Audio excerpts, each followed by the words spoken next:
আমার প্রিয় ছাত্ররা, আমি আবার তোমাদের কাছে চলে এসেছি ক্লাস 8-এ আমাদের চতুর্থ ভিডিওটা নিয়ে। এই ভিডিওটার বিষয়বস্তু কি? এই ভিডিওটার বিষয়বস্তু হচ্ছে পাই চিত্র। আগে আমাদের বুঝে নেওয়া যাক পাই চিত্র কি জিনিস। দেখো, সভ্যতার একেবারে শুরু থেকে মানুষ অন্য প্রাণীদের থেকে এগিয়ে আছে কি দিয়ে বলতো? নিজেকে বোঝানোর ক্ষমতা দিয়ে। অর্থাৎ আমি কি বলতে চাইছি সেটাকে সহজে অন্যদের কাছে বোঝানোর এই যে একটা ক্ষমতা, এই ক্ষমতাটা মানুষ এত সুচারুভাবে প্রয়োগ করেছে যে মানুষ অন্য প্রাণীদের থেকে এগিয়ে গেছে। এই কমিউনিকেশন স্কিল, এই কমিউনিকেশন স্কিলের একটা প্রাথমিক ধারণা ছিল মানুষ যখন প্রথম নিজের ভাবটা স্থায়ীভাবে লিখে রাখার চেষ্টা করলো, যখন লিপি আবিষ্কার হয়নি, ভাষা আবিষ্কার হয়নি, তখন মানুষ কি করত?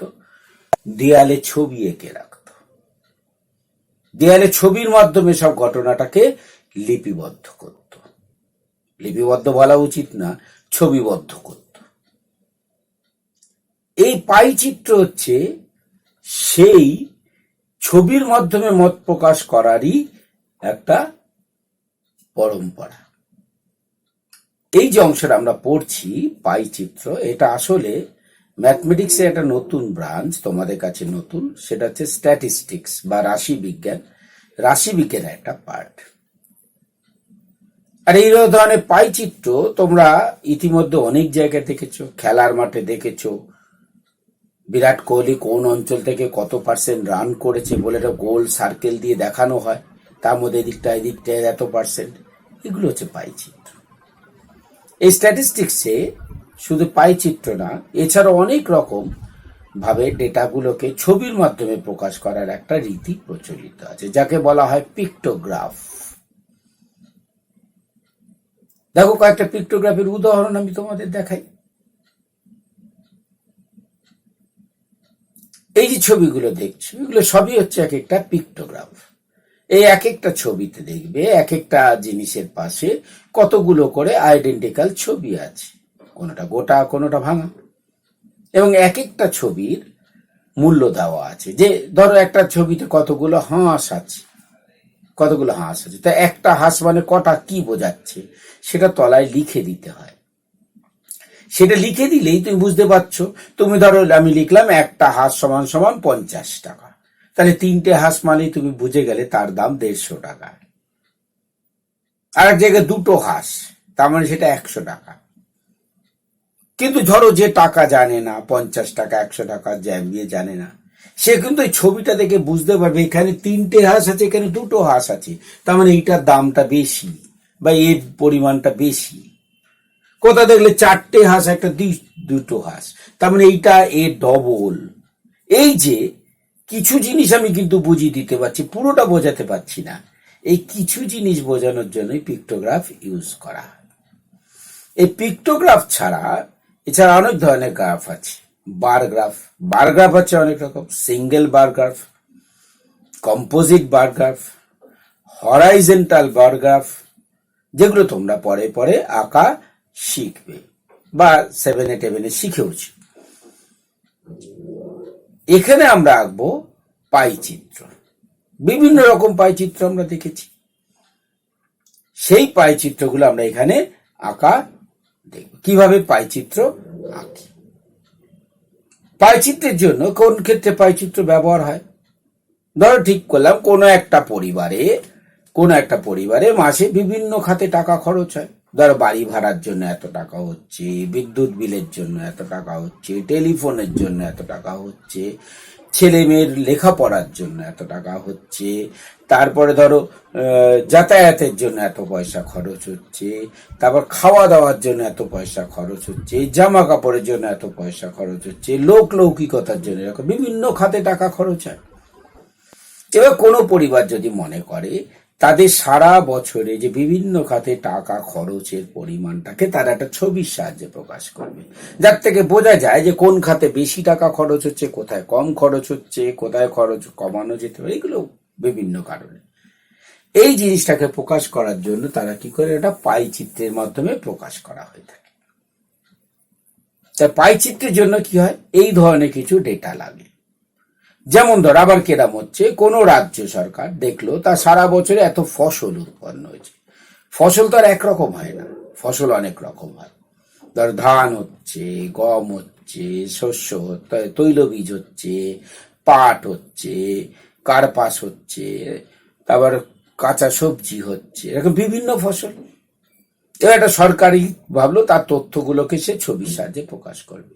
যে বছর কত ধান হয়েছে, কত গম হয়েছে, কত ইক্ষু হয়েছে, এগুলোকে তথ্যের আকারে প্রকাশ করবে, এটা যাতে যেটা দেখে লোকে আন্দাজ করতে পারে যে কোন ফসলটা সবচেয়ে বেশি হয়েছে, কোন ফসলটা কত হয়েছে জানার দরকার নেই, কিন্তু তাদের একটা কম্পারিটিভ একটা রেজাল্ট দেয়। কম্পেয়ার করতে তো দেখো এবছর ধান বেশি হয়েছে, গমের থেকে ধান বেশি হয়েছে, না এবার গমের থেকে ধান কম হয়েছে।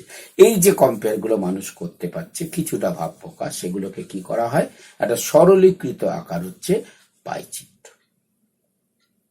এই পাইচিত্র প্রকাশ করার জন্য, আঁকার জন্য আমাদের কয়েকটা স্টেপ আছে। ফার্স্ট স্টেপ হচ্ছে একটা চার্ট তৈরি করতে হবে। তোমাকে একটা তথ্য দেওয়া থাকবে, সেই তথ্য থেকে একটা চার্ট তৈরি করতে হবে। দ্বিতীয় হচ্ছে সেই চার্ট অনুযায়ী একটা সার্কেলকে কতগুলো অঞ্চলে বিভক্ত করতে হবে।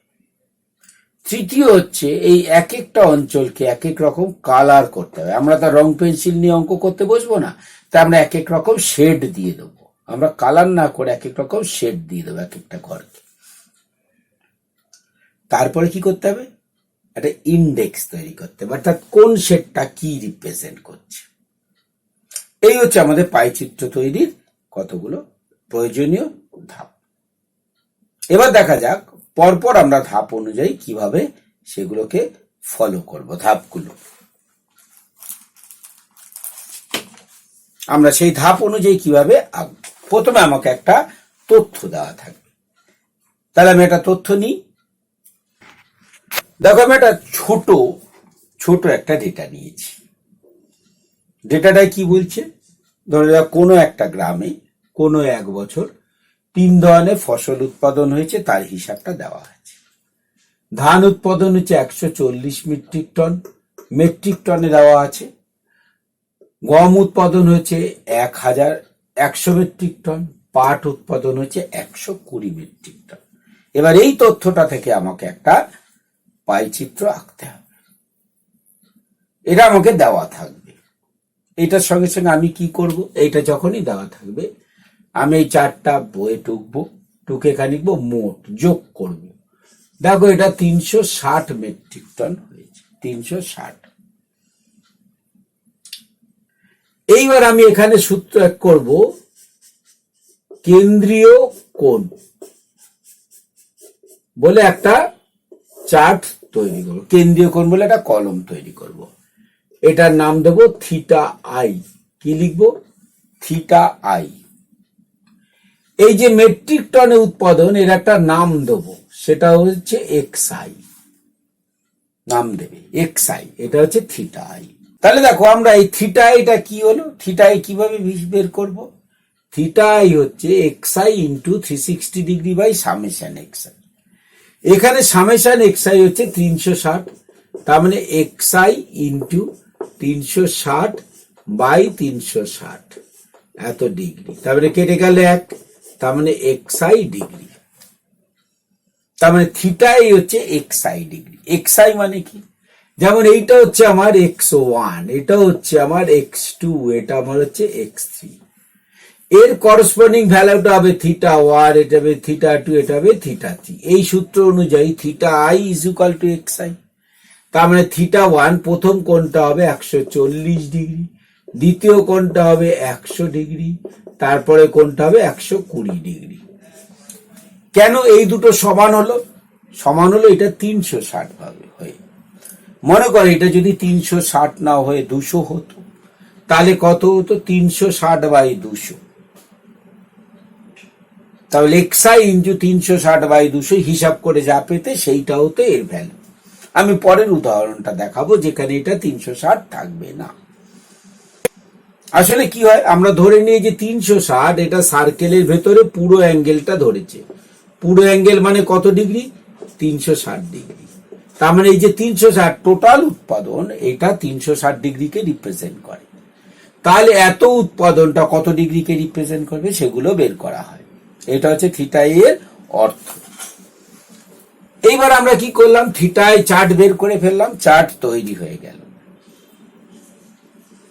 এই চার্টে আমি আর একটা চার্ট বলি, দেখো সেটা চার্টটা কিভাবে তৈরি করছে। ধরো কোনো একটা পরিবারের হিসাব দিয়েছে, খরচ,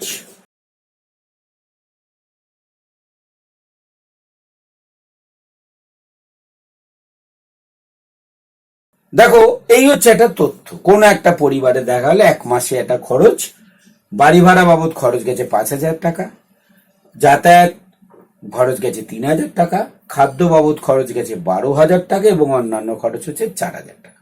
আমাকে বলে এইটাকে একটা পাই চিত্রের মাধ্যমে দেখাও। আমরা কি করব, খরচ টাকায় এটাকে আমরা নাম দেবো xi। তার মানে এটা হলো x1, এটা x2, এটা x3, এটা x4। আমরা যখন চারটা খাতায় তৈরি করব, এই চারটা টোকার পর এখানে দেবো মোট। মোট এটা হচ্ছে 24,000 টাকা, মোট হয়ে গেল 24,000।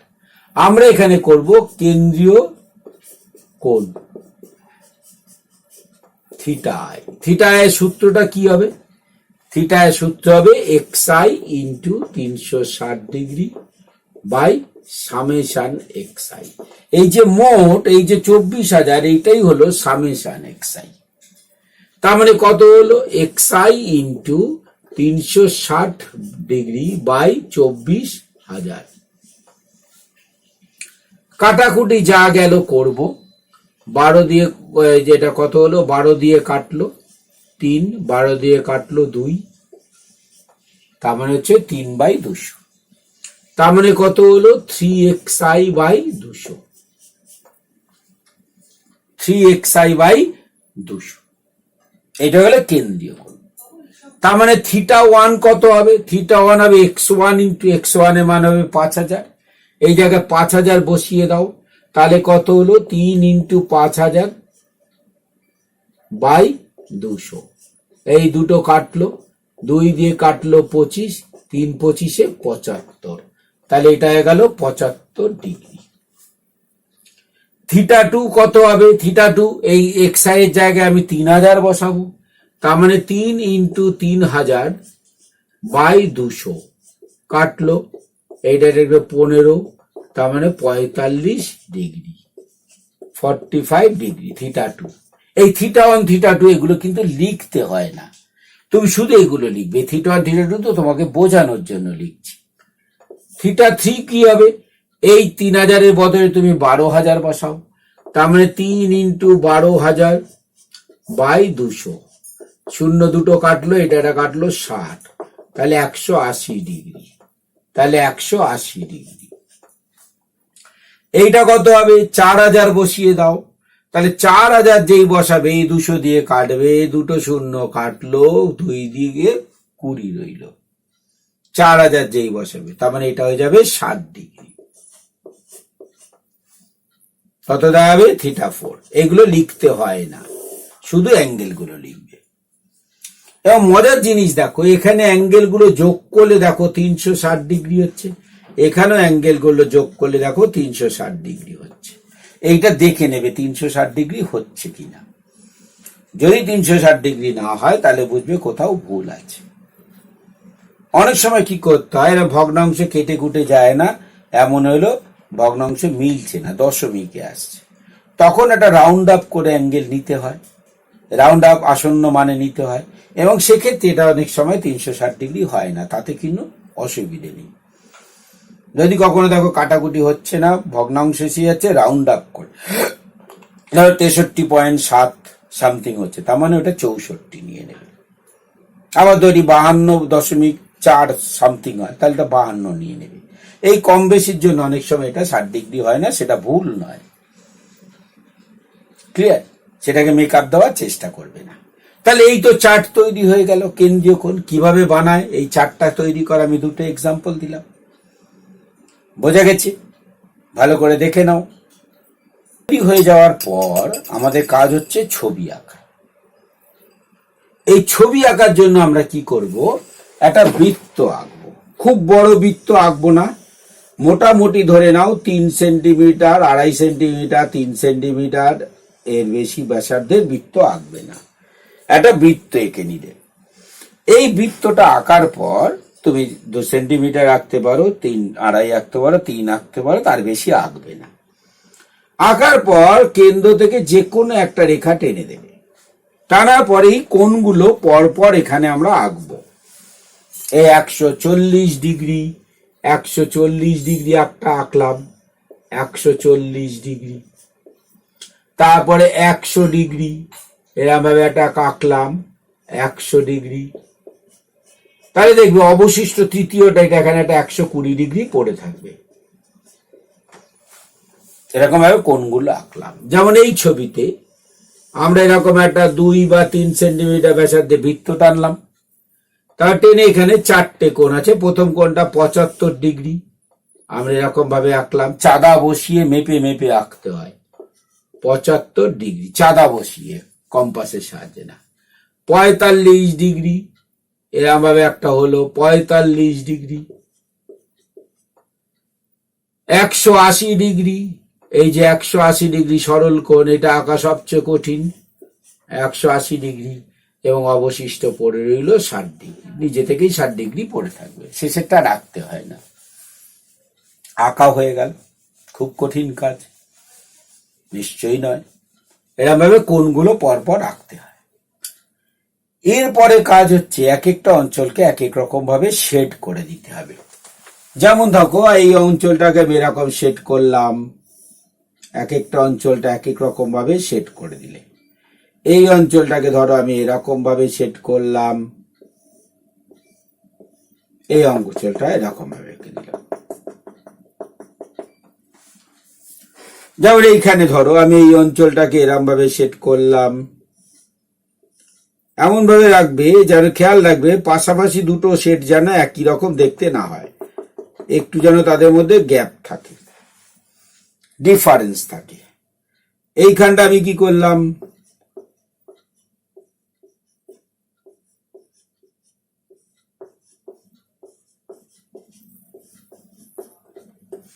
ইচ্ছে করলে একটা অঞ্চলকে তুমি শেড নাও করতে পারো। ও শেড নেই, ওটাই একটা শেড হয়ে যাবে। তার মানে এটা হয়ে গেল 60 ডিগ্রি। এই কোণগুলো লিখে দেবে। এরপরে কোন কাজটা বাকি রইল? এরপর রইল ইন্ডেক্স তৈরি করা। যেমন এখানে 3টে আছে, 3টে এরকম ছোট ছোট আয়তক্ষেত্র আঁকবে। 3টে ছোট ছোট এরকম আয়তক্ষেত্র আঁকবে। একটা এরকম দাগ দেবে, এটা হচ্ছে এই দাগের অঞ্চলটা। একটা এরকম দাগ দিলে এটা হচ্ছে এই দাগ অঞ্চলটা। আর একটা যেরকম একটা ডট ডট ডট ডট দিয়েছে। দিয়ে এইটা কি রিপ্রেজেন্ট করছে? 140 ডিগ্রি হচ্ছে ধান। তাহলে এর পাশে লিখে দেবে ধান, এর পাশে লিখে দেবে গম, এর পাশে লিখে দেবে পাট। এই ছবিটা আঁকা কমপ্লিট হয়ে গেল।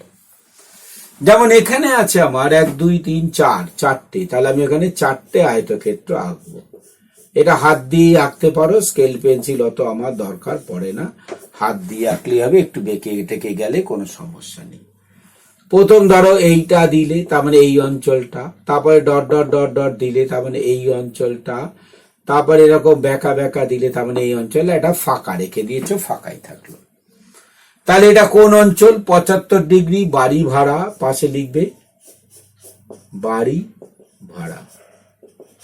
তারপরটা কি? যাতায়াত। তারপরেরটা কি? খাদ্য। পরিবার অর্ধেক টাকা খেয়েই উড়িয়ে দিয়েছে। শেষেরটা কি? অন্যান্য। কি পরিবার রে বাবা, অর্ধেক টাকা খেয়েই উড়িয়ে দিয়েছে সংসার খরচে। তাহলে এই হলো পাই চিত্র। তাহলে তোমাকে এরকম একটা ডেটা দেওয়া থাকবে এইটুকুনি, তার থেকে তোমার কেন্দ্রীয় কোণ অমুক তমুক বের করতে হবে। এরকম ভাবে কেন্দ্রীয় কোণ থিটাই, থিটায়ের সূত্রটা কিন্তু অবশ্যই লিখবে। Theta i is equal to x i into 360 degree by summation x i. এই যে জিনিসটা, এটাকে বলা হয় সামেশন এক্স আই। এই সূত্রটা লিখবে, লিখে অ্যাঙ্গেল গুলো রাফে হিসাব করে বসিয়ে দেবে। যে হিসাবটা আমি একটু আগে করলাম সেটা রাফে করে করে এখানে বসিয়ে দেবে। এই হলো পাইচিত্র আঁকা, ভেরি ইজি। কতগুলো স্টেপ? ফার্স্ট হচ্ছে prepare the chart, draw the circle, divide the circle into this ratio or according to the angles, shade the portions, use different shade, then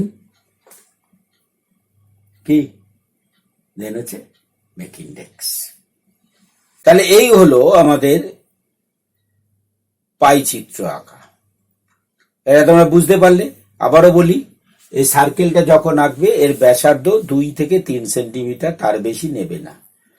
3 centimetre ব্যাসার্ধ নিচে মানে 6 সেন্টিমিটার এরকম বড় একখানা বৃত্ত পাবে।